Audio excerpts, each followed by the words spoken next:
Hey guys, Mansengan here bringing you a Dragon Ball Z Dokkan battle video, and so today we are going to be jumping in and taking a look at the top 10 EZA TURs. That's right, it's a tier list time. We've had the release of the TEQ Kale and Caulifla, who of course will be added into the list. I don't think anyone out there who's actually used them or seen what they can do would think that they weren't top 10, so it's time to update the list. And as always, you know, I say this in all my tier list videos, you guys know if you've been watching them, these opinions are all based on my own personal experience with the game, and at the end of the day they are just that, my opinions. You know, if I use a unit that has certain RNG related to their passive, right, like maybe they're a dodge character, maybe they rely on doing a lot of additionals, if I get bad RNG with that character seemingly every time I use them, I'm probably not going to rate them as highly as you do if you seem to get like the god RNG every time you use them, right? Because there can be a significant difference in the performance of some of these characters if you get good RNG compared to if you get bad RNG. So for those of you who have been watching my recent lot of tier list videos, you know that I have now started, although I still do the 1 to 10 format, I've started color coding the tiers. So basically any tiers that are the same color, I feel like you could switch those units around and I probably wouldn't have too much of an argument for it, right? So for example, if I have a unit, I think 4 and 5 on the list both have the same color. So if you want to switch them and you think the one that I've put at number 5 is actually number 4, the color coding is essentially me saying that, like, I can kind of see that, right? I can see the arguments for it, so I don't think it's a huge, like, myth thing to be like, oh no, they're not, they shouldn't be that high or something like that, right? Now obviously if they're in a different color tier, it's a little bit different, but even then, like, if you think a unit should maybe be moved up a placement or down a placement, I probably wouldn't have massive arguments against it, and I feel like arguments can be made for changes, but like I say, this is all just based on my opinion. Now this is a top 10 list, but we are technically going to mention 12 units because the bottom of the list is a bit weird, and I didn't know whether to put in an extra tier for like honorable mentions or anything like that. But we're going to start off with number 10, right at the very bottom of the list. I put 2 units at number 10. The first one is the TEQ Janemba, and then the second one is the TEQ Gogeta. Now you guys know I've been doing these EZA tier lists like since these guys got their super EZAs. I've been a big fan of Gogeta. I think he's underrated. I've always liked him more than Janemba when they got their EZAs, and it is largely because of, as I was saying, RNG, right? They are very different units. Once Gogeta gets built up and post super, because he's not a slot 1 unit, he can tank very, very well. He's providing a bit of support and he can be good defensively, like he's got guard. Whereas Janemba really is a slot 1 unit. However, there have been multiple runs that I've had where after supering, Janemba then doesn't dodge and then gets killed. And even from normal attacks after dodging, in some of the harder hitting events, he will take damage from normal attacks. And it's one of those things where even though the 2 units are very different, it's taking into account their roles and what they're for on the team. Like if you're bringing in Janemba, you're probably bringing him to be a slot 1 tank, which I've found that he can be disappointing. Like he can let you down in that role. Whereas if you're bringing TEQ Gogeta onto the team, you're probably bringing him as a floating unit who's there to do a little bit of extra damage, provide a little bit of support, and obviously, you know, not just get killed in slot 3. And for me, whenever I use him, like, that's what he does, right? So he's less disappointing to me overall in terms of how my runs have gone with him than in Janemba. But I think they're both around the same kind of level. Again, like, if you get really good RNG every time you use Janemba, you could easily argue for him being higher on the list. Like, if you put him onto a team and every time you take him into an event, he just dodges every attack in slot 1, and he's your like invincible TEQ Caulifla of that team, then you could probably put him up a fair few places, right? But it's just as we moved into this post-anniversary content, things like battle hardened formidable foes and some of the tougher red zones, like I have lost runs because he didn't dodge like after attacking, right? So they're at the bottom of the list. Either of them could be number 10, and essentially what I'm saying is whichever one of them you think is number 10, the other one is probably 11, so they wouldn't be on the list, right? And then when we move up to number 9, we have the STR Goku and Gohan, and then we also have the GT Goku, so you can guess who's probably not far above him on the list. But I don't know what it is about this GT Goku. I really don't like him as much as the Vegeta. I think the main thing is if you don't have the GT Heroes or Giant 8 Power sort of rotation with him. He loses out on all of his defensive abilities, like he misses out on 77% defense and 20% damage reduction, whereas Vegeta, if you don't have the GT heroes or giant 8 power allies, he only loses out on offense, and so he's still able to be like tanky in some of these tough events, right? So the Goku, for whatever reason, is just, he's not a unit that I am particularly hyped on that much now after his EZA. Definitely don't use him as much since the EZA's dropped. I definitely use the Vegeta a bit more. And then these guys, I mean, I put them quite low on my last tier list, and, you know, people were asking about it. It's just one of those things where you have to, just like on release, you have to jump through a few hoops to get Gohan out, which, don't get me wrong, they made it much easier this time around, right, with the Goku actually having a built-in additional. But Goku himself, like any events that disable dodge, you basically can't really take him, right, because his defense, even after supering, is not particularly great. Now, a lot of events disable dodge near the end, so that's fine. He can be decent in the Goku phase, at least for the first couple of turns. He does infinitely stack attack, so if you want to take that risk and like keep him in the Goku form for a little bit longer, you can build up that little bit more attack, but he does lose a lot of his defensive ability starting from his 6th turn. And then ideally you want to then transform him into the Gohan. The problem being, of course, that Gohan, once you transform into him, he needs to take a certain number of hits in his first 2 appearances in order to fully unlock his passive. And you might get an awkward setup where you actually, it's not beneficial on that turn to bring out Gohan, because maybe there's only like 2 attacks in each slot or something, right? And then you're basically putting all your eggs into the basket of, on the next turn, he has to get hit 4 times, otherwise you're not going to max out his passive. And so then if there's like only 3 attacks at most in one slot, you're not going to get his passive maxed out. So you do have to play around a little bit in terms of getting him out. And then once Gohan comes out, he is very, very good, but especially on his first turn, like the first couple of hits he takes, he can potentially take a lot of damage. And some of the tougher bosses in the game, especially the Universe Survival Saga Red Zone stages, where you often you fight Jiren as like the final boss, he very often super attacks in slot 1. So if you're getting Gohan out nearer to the end of the event, in certain events Gohan's just not going to be able to tank in slot 1. He can counter Ki Blast super attacks, but not a lot of the toughest bosses in the game currently have Ki Blast super attacks. So I would put this guy below the GT Goku. So again, like it's whichever one of these guys you think would be number 9. And then honestly, I could see arguments even for me personally, for Gogeta being over this guy at number 10. But if you wanted to put him at 10 so that Goku could be at 9, and then these guys just drop off the bottom of the list, I could see arguments for that as well. So I put all 4 of these guys at the bottom of the list in the 9 and 10 slots, all in the same color tier. So realistically, if you wanted to move around the order of these guys, I feel like you could probably make arguments for it. I don't know if I'd put GT Goku as the worst out of the 4, but I could probably see some arguments. But basically in the 9 and 10 spot, we essentially have like 4 units, and it could be any mix of those really, which is kind of cheating, but it's my tier list and I'll do what I want. So now we're going to move on to number 8. Number 8 is the Path to Power Kid Goku. I think after I've used these guys all a bit more, I do think I like the Path to Power Kid Goku more than the GT Goku. I think before I had this guy under GT Goku, but he just works so well on a lot of these teams. He gets the now only needing the 5 orbs if he's in slot 3 to give everybody the damage reduction is really, really helpful, as well as providing the support. Now obviously his main support is only for DB Saga Youth or Dragon Ball Seekers, but you know, there's some crossover, especially with some of the Daima characters with Dragon Ball Seekers, which is cool. Youth, you've got characters like Gotenks, obviously Super Saiyan 2 Gohan. But realistically, even on like a pure Saiyans team, it's nice to have that little bit of support in slot 3. 8% damage reduction doesn't sound like a lot, but especially when a character already has some damage reduction themselves, it definitely helps out. Goku can get quite decent attack stats and do a couple of attacks within the turn. So I really like this Goku. Like if I was just throwing together a pure Saiyan or Goku family character team, and I had 1 slot free at the end, I would probably put this guy on the team over this guy, right? So that's why I put him slightly higher in the list, and he is at number 8. So then at number 7, we have the GT Vegeta. Like I say, there's not a huge gap between them. Like if you look at the list, it's basically GT Vegeta, then this guy, and then Goku, right? But Vegeta, like I said, he doesn't lose out on his defensive abilities.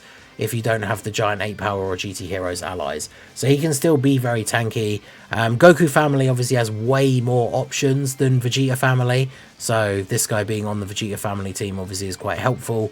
Of course, being a Vegeta, having the categories that he does, he'll be on the 220 for the AGL Gogeta. Of course, the Goku is for the TEQ Vegeta as well. So these guys being on the 10th anniversary teams obviously helps them out quite a lot as well. But yeah, I still quite like this GT Vegeta. I don't think he's anything too crazy, so he's just coming in at number 7. In terms of the tiers, I've put the GT Vegeta and this Goku in the same colour tier, because I put him in between these two.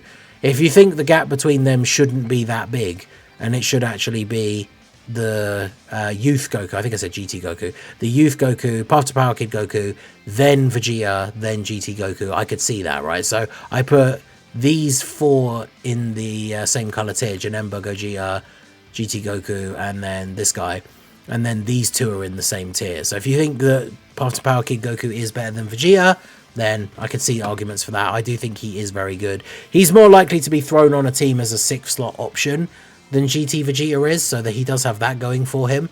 But I have GT Vegeta at 7 and the Path to Power Kid Goku at 8. Then at number 6, we have AGL Cell.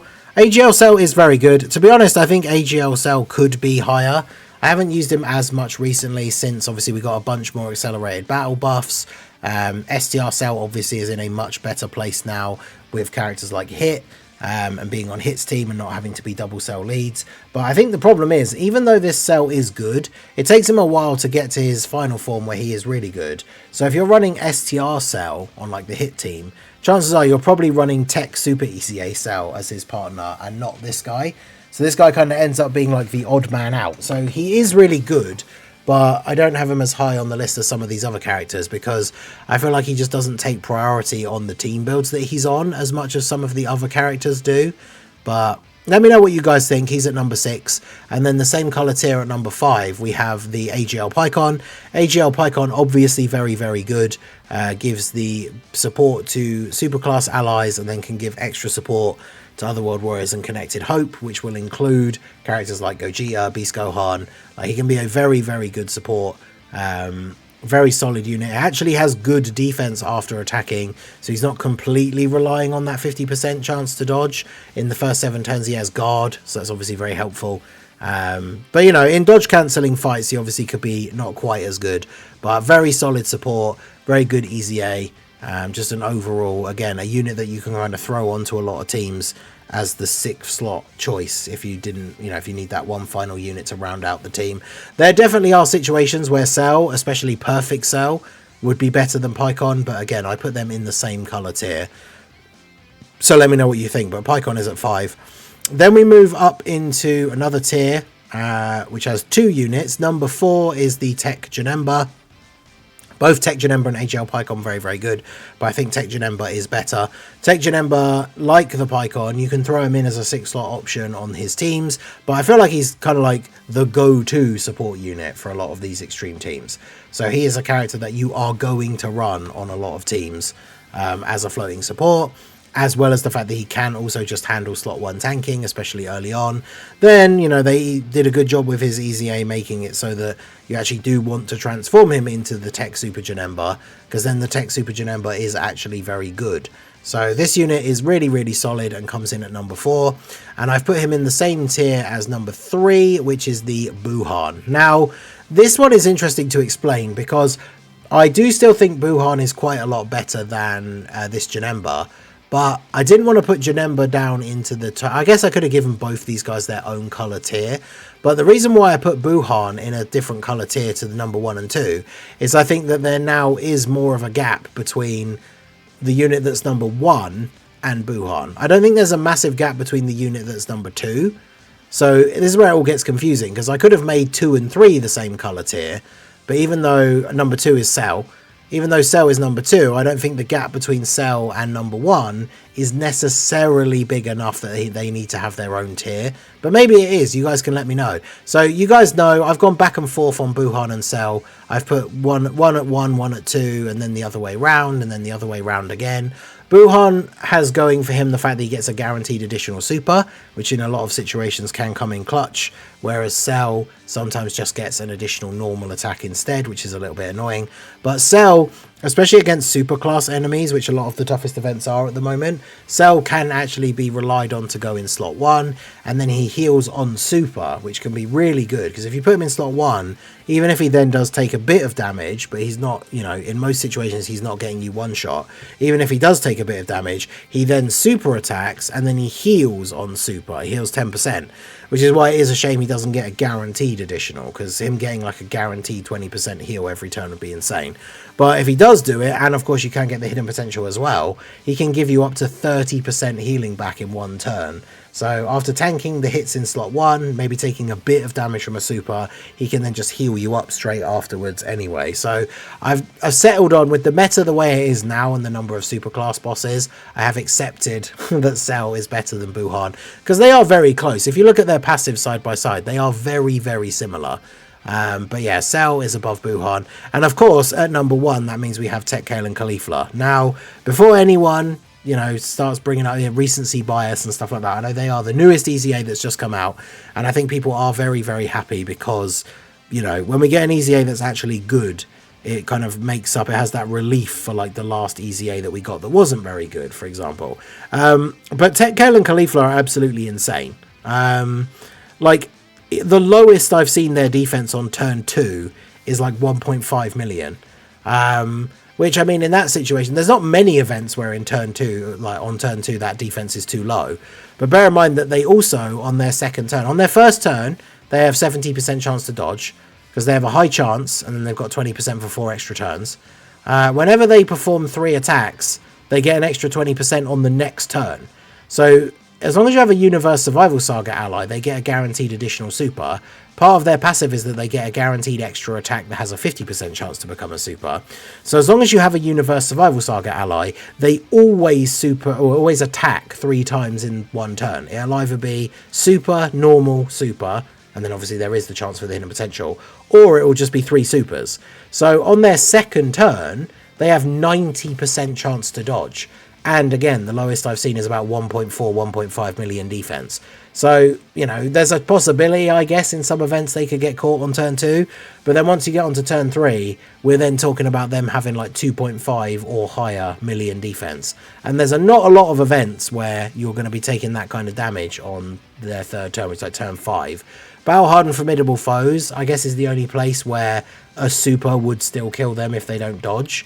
But we talk about like red zones. I did the run earlier today, if you haven't seen it, using the double Kale and Caulifla team to try and make like the best possible Universe 6 team build. And by the time we decided to fuse into Keflar, we were against AGL Jiren on turn 13, and these guys had like 8.8 million defense. And that means that there's like no red zone boss that can actually deal damage to them at that point, even if they don't dodge. And they were hitting like 34 million attack stats at that point. And bearing in mind, with the Universe Survival Saga ally, which you're pretty much always going to have if you're running them with their best partners, they're getting a guaranteed additional super.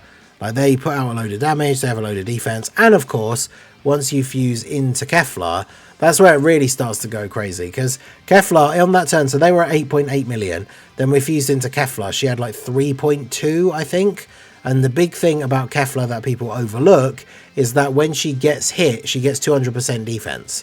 This is like such a massive thing that people don't realize how good this is. So if she has 3 million defense at the start of turn, as soon as she's getting hit for the first time, she actually has 9 million defense and not 3, which again means there's no red zone boss that can actually do damage to her. No battle-hardened formidable foes that could do damage to her at that level. Now, obviously, battle-hardened formidable foes is a different story, because chances are those fights will be over before you fuse into Keflar. So it's probably the only event where these guys are probably not like hands down the best unit. But every other event, especially, you know, Festival, as much as I don't take the Festival of Battles into account when doing my tier lists, because I think that that event is like irrelevant. It's a one and done, and then you never play it again, and until they add any missions or anything, I don't see that changing. It could be beaten without these units, so new stacking units coming out being good for the festival is not something I really consider when I do my tier lists. And again, it's my own personal opinion. If you think being good in the festival is really important and characters should be higher on a tier list if they are good in the festival, that's up to you. But of course, these guys are really good in the festival, so it kind of works both ways anyway. Because when you fuse into Kefla, you stop stacking defense, but she still stacks attack. So by the time I got to that end of that run against AGL Jiren, I think she was doing like 54 million attack stat or something, and she gets an extra one of those guaranteed, and potentially another one from her passive here, which obviously... Oh no, once she transforms, sorry, it's just 2 additionals, right? So she's just doing 3 50+ million super attacks, and then you could get the hidden potential as well. So yeah, Kefla is insane. It's one of those things where you probably want to try and fuse as late as possible so you can get all of the stacks with TEQ Kale and Caulifla. But yeah, for me, this unit is at number 1. Just absolutely fantastic. And yeah, we will go ahead and see here now. If we take a look at the actual list in proper like reverse order at 1 to 10. Obviously, like I said, I kind of cheated a little bit at the bottom. In the 9 and 10 section, which is all the same color tier, we've got the Gogeta or Janemba at 10. Goku Gohan or the GT Goku at 9. Any of those could be swapped around in any order, and you can just delete whichever 2 you don't think or who you think would be 11 and 12. Then we have at 8 Path to Power Kid Goku, 7 the Int GT Vegeta, 6 AGL Cell, 5 AGL Paikuhan, 4 TEQ Janemba, 3 Int Buhan, 2 TEQ Cell, and 1 TEQ Kale and Caulifla. So there you go. That is my list. I tried to give as best explanations as I could in the video. I forgot to mention it at the very beginning, but I mean, most of you guys have been pretty good on the last couple of tier list videos. If you do disagree, do let me know why in the comments, right? I like having these discussions with people who've actually given good arguments for why like they would make changes on the list, have actually been able to change my mind in the past. So, you know, if you come into the comment section just being like, you think this unit is at this spot, lol, like that's not going to make any difference to my thinking whatsoever, and I'm just going to scroll past to the next comment. But people that come in and give me their own lists or their reasons why they would move someone above or below another character, those are the actual interesting comments that I like to engage with. So do let me know what you guys think down below in the comment section. Let me know what your personal top 10 list would look like for EZAs. And yeah, hopefully the next EZA we get is as good as the Kale and Caulifla EZA, right? Because they absolutely knocked it out of the park with their EZA. So hopefully we'll get something just as good next time around. So that is going to be it for the video, guys. This has been the Masked Ningen. Smash that like button, subscribe to the channel if you are new. A lot of people randomly have been telling me in the last like couple of weeks they've been unsubscribed from the channel. We got to 30,000, and then as we got a little bit above, like certain ones started to drop off, and we actually dipped back below, and now we're back up to 30,000 again. So we want to keep at that level, get a nice buffer. So do double check if you are subscribed, and yeah, hit a like, leave a comment, let me know your thoughts, and I will see you all again soon. Have a good one.